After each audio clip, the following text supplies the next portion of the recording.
Good morning, guys. Raptor Freak Alexiot's here. Saturday morning, Saturday before their season's going to start on Wednesday against Washington Wizards at Scotiabank Arena for the Raptors. Can't wait for the regular season to start. Just putting out content every day. Until then, keeping us hyped and ready to go to the arena and kick some ass. Already, there's a little bit of controversy about the ticket prices for the games on the game on Wednesday. People are complaining because the ticket prices are super high. And yeah, they are high, but that's because there's demand, y'all. And there's a reason why I went to the preseason games, the two preseason games before this game. I wanted to be there when they came back because I wanted to help greet them back in a big way, in a loud way. But I knew that Wednesday game against Washington is going to be so overpriced because it's the first regular season game back here in like 2 years. So there's all these people talking about how the prices are so high because MLS has to make money back and all this kind of stuff. No, that's not what it is, guys. This tickets were sold at a good rate. It's just that they're being resold for the demand of what people want. And there's more people that want to go to that Washington game than most normal Raptor game because this is the game to welcome them back. Now, see, I thought the preseason games were kind of welcoming them back, and I knew I'd have to pay an arm and a leg to go to the game on Wednesday. So I'm just going to stay home and watch it on TV. And I already went there and said, hello, welcome back, guys. So happy to see you twice because I was at the first game with Philadelphia, and then I was at the next game with Houston the next Monday. So, yeah, I think this high ticket price thing is really just going to be for the first couple of games this season. People will lose interest, and the ticket prices will be pretty fair after that. But it is ludicrous. Like the prices for down in the lower bowl on Wednesday night are crazy high. But that's the thing. There's demand. People want to be back there and get loud and greet them back. So it's to people, it's something that's worth it to some people. Okay. Today I want to talk about another series about fandom and being a Raptors fan and being a fan of other things in the NBA and how that relates. Because to me, there's three different kinds of NBA fans. There's fans of the team, fans of the player, and then fans of the league. There are league fans that are just a fan of the sport in NBA itself. And then you've got fans like me who are a fan of the Toronto Raptors, a whole team, but not really a specific player. Like I am fans of, I'm a fan of specific players, but just not, it's the hierarchy is to me, it's the team is first. Now then there's some NBA fans that are player first fans, and they don't really like any specific teams. They like players. Like they're usually like LeBron, or they're a big fan of Bradley Beal or something like that. So basically what I want to talk about today is to be a diehard Raptor fan, to be a true blue Raptor fan, you can't like certain other things in the NBA because there's going to be conflicts of interest. Now, I used to have a very good friend in the 2010s that I worked with that was he said he was a Raptors fan, but his favorite player was LeBron James. And he loved LeBron James. Like he talked about LeBron James. But if LeBron James wasn't involved, he said, I'm rooting for the Raptors. But whenever the Raptors played LeBron, he was rooting for LeBron. And that always used to piss me off because I always thought that was kind of like easy to switch. Like this is a thing. Some fans, like I said in a video earlier this week, just don't like to feel losing. So they hitch their wagon to whatever is winning at that time. So right now, there's fans of the Lakers right now just because LeBron's there and they think that they have the best shot to win a championship. Or there's fans of Brooklyn because they think Brooklyn is so good. Even though they live in Toronto, they're Brooklyn fans. And even though Masai Ujiri said, fuck Brooklyn, these people are not. No, they're like, oh, Brooklyn's great. There's even a gang out in Scarborough that wears Brooklyn stuff to try and antagonize people in Toronto into fights and stuff like that. So there's weird stuff with fandom and things like, but you have to really search your soul and think about your own fandom. Are you a fan of a team? Are you a fan of an individual player? Or are you a fan of the whole league in general?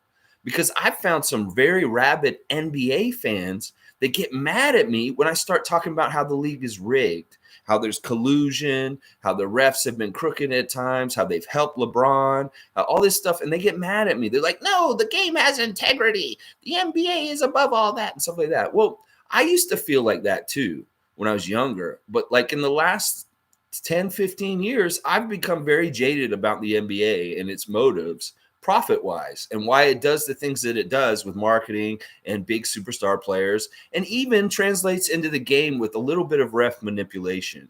So it's weird because people get so protective of like the integrity of it. They get mad at me when they say stuff like that, and they're a fan of the whole league and stuff like that. Also, these league fans are these guys who think they're really realistic about the league, like, oh, I really know everything about the league and I know the realistic stuff. And usually they're on board with the NBA media, the US NBA media, and they downgrade the Raptors as a franchise normally. Like they give us that Canada discount, even though they're Canadian and they live here in Toronto. They treat the Raptors just like the NBA does, even though they're supposedly Raptor fans. They just come at me and they tell me, oh, I'm a realist. You're crazy. You always think we're going to do so good and stuff like that.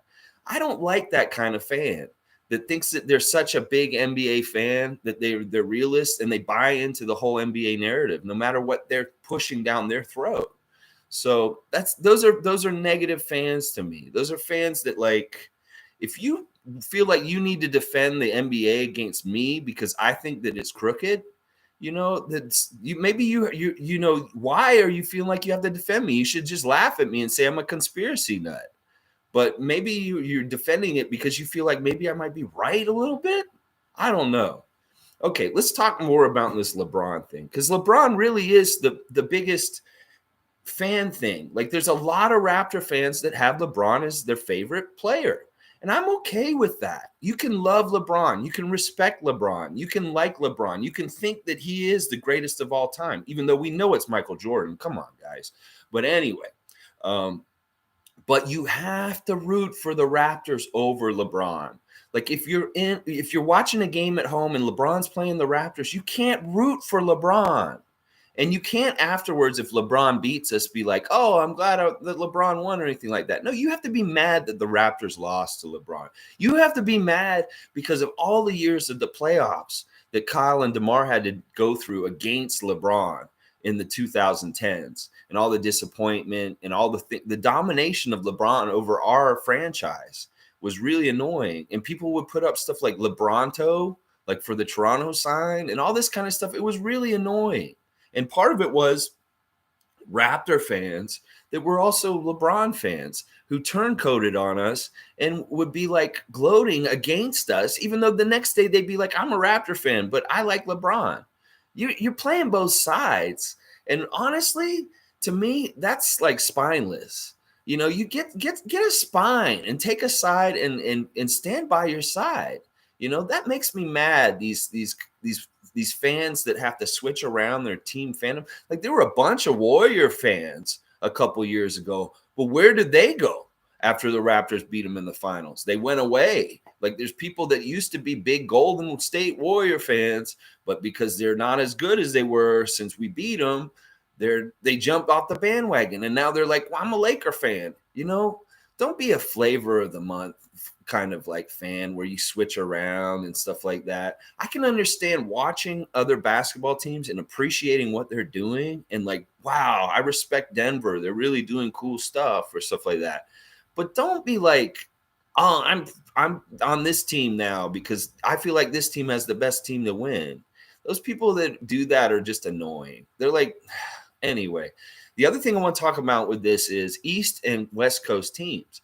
Now, you can have a team in the East, the Raptors, but you really shouldn't like root for another team in the East. Also, if you're a Raptor fan, like you really shouldn't be a Boston fan and a Raptor fan at the same time or anything like that. Anybody in our division for sure. No Knicks, no Sixers, no Nets, none of that. And really, it should be the whole East. Like you shouldn't be an Orlando fan and Toronto fan. I don't know why you would be anyway, but you know, I left my Orlando Magic fandom when the Raptors franchise became a thing, when they announced it, that the NBA was giving a franchise to the city of Toronto, I was like, I'm done, Orlando. Sorry. I mean, I still kind of like Orlando, like, and have an affinity for them because I was such a big fan of theirs in the late 80s, early 90s before the Raptors came.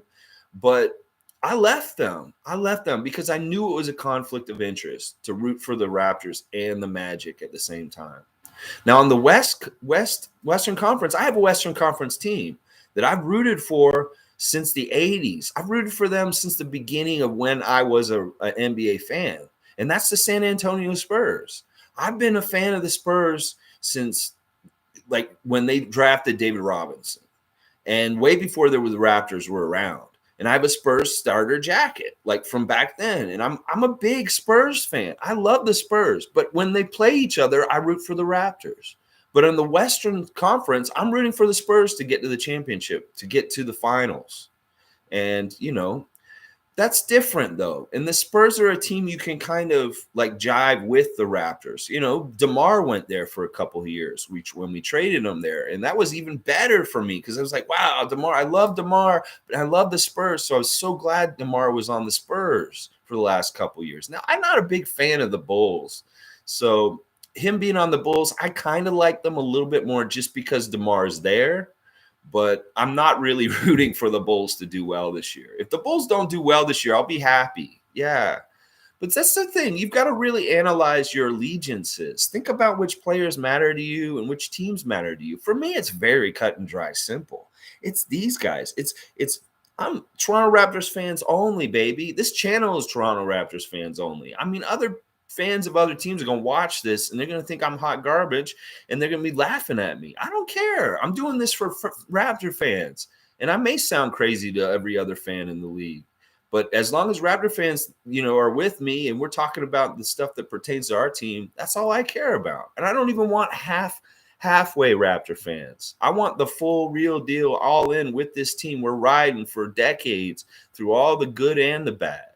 So just a little bit about fandom and stuff like that. Really think about like who's your favorite player in the league or who's your favorite team, and is there a conflict? Is there a conflict? That I really think it's hard to be a LeBron fan and a Toronto Raptors fan, but a lot of people do it.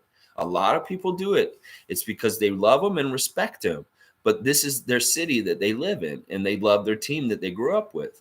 But a lot of times when the Raptors aren't doing well, these kind of fans will shit all over them, just like with everybody else. Oh, yeah, the Raptors aren't that good because they're on the LeBron train, and they can root for LeBron safely and still shit on the Raptors, even though they say they're Raptor fans too. I hate that. Be true to your city too, Like, if you're a Raptor fan in other cities, thank you. If you're one of those people that goes to our away games and shows up in Raptors gear and is loud for us, and where Leo and Jack are saying, oh, our Raptor fans really travel well, thank you. Because it's not easy to be a fan of another team in another city. Like if you're living in New York or, Orlando and you're a Raptor fan, that's not easy all the time. I know, because I lived in Florida as a Raptor fan. So, and then fans of other teams that live here in Toronto, hey, go ahead. I don't mind if you're a Celtic fan and if you live here and stuff like that. Just don't come to the games. Well, if you come to the games, we're going to get all loud over you and stuff like that. And hopefully you can come and see your team get beat by us on our home court. But, it's a tough thing, fandom, and the reasons why people become fans of different things. For me, it was easy. I love the NBA. Like basketball. I just love basketball, the sport. I used to love the NBA, I should say. I mean, I really loved the NBA. I was really into it as a kid, and keeping track of all the stats and learning who all the players were and all about all the players and stuff like that. This is where this all started for me. But when the Raptors were announced that Toronto was getting a franchise, that was just my favorite city where I was born and my favorite sport. It was just a natural marriage to be like, yeah, that's my franchise, that's my team. And that's why I was on the ground floor right away with this devotion, because it was the city I loved and the sport I love, and it was an easy decision. So just think about your motives for why you root for who, and don't take the easy route. Like have real devotion for real reasons instead of just like, I want to feel that winning vibe. So that's why I'm a Laker fan. You know what? The Lakers aren't going to win that much this year, guys. In some ways, they're going to be a loser team. They're going to lose games just because of ego and not being on the same page and not having a lot of talent all the way through the roster. But anyway, besides all that, also yesterday, just real quick, I want to touch on the first episode of Open Gym season 10 came out last night. I highly recommend everybody who hasn't seen it go on YouTube and find it. It's all about the draft this summer with Scotty Barnes and Delano Banton and David Johnson. And there's some amazing footage of the workout that Scotty had for the Raptors before he got drafted. Like you actually see him talking to Nick Nurse and Masai Ujiri before we even had him. Like he just comes in and you saw, like I saw that there was already a really good chemistry and a personability between him and our franchise. And when he did get drafted by us, he was overjoyed. Like at the draft, they showed him react, and that's really good because I could tell he was impressed with us with the draft workout. He wasn't even on our team yet, and he seemed like he was a part of our family already. And then all the fun clips of Delano Banton playing at BioSteel and like being young with his crazy poofy hair, and them talking about watching him and thinking about getting him, and then his journey to getting drafted. Just really touching and awesome. And, you know, being a Toronto story is just, it's fantastic. But yeah, that episode's highly recommended, guys. Like I said, I think this season's going to have a lot more comedy in it just because some of these guys are just such light, fun personalities. And there's a whole scene where they go up the CN Tower. Scotty doesn't like the CN Tower. He's just like me in the elevator. Like when the elevator's going up, he's in the corner like this, holding his head down like this. And when he got upstairs, he was near that floor, you know, where you can see down, that really thick glass floor. And he wouldn't step on it. He was like inching around it. This is just like me. I'm afraid of heights too. So I totally get you, Scotty. I'm with you on this. It's not fun up there in some ways. And he's like marveling at this little girl who's just sitting out on the middle of the glass like it's nothing. He's like, yeah, that glass is good. She's just sitting there because it looks like, you know, I know it's an optical illusion and there's no way the girl's going to fall through, but I love that. It humanizes our guys that Scotty is not a fan of heights. So I love that you know, I share that with him. But yeah, highly recommend that Open Gym episode. It's a lot of fun, and I'm just glad it's back and ready to get us hyped for this season. Also yesterday, there were a couple interviews, practice interviews. Nick Nurse came out and did a long, like about almost half-hour interview. Really deep in the X's and O's interview. Like if there's any kind of indication that the basketball IQs of this city and the media and Canada in general is going up, go watch that press conference with Nick Nurse yesterday, because it was all about X's and O's and deep diving into like basketball theory and what they're doing in practice. And like I said, I love how open Nick Nurse is in interviews. He's not like a Popovich. He's not like a Belichick who's going to be like, you know, F off, I'm not answering your questions. Or I'll be like really wily with how I answer it. I'll go around what you're asking and I won't really answer it. But no, he just plainly states it. And sometimes I worry that's an issue because I feel like he might be giving away our plans. Like it's like, whoa, Nick, don't go so detailed with your defensive scheme or your what you're doing on offense, because they could be watching you or something like that.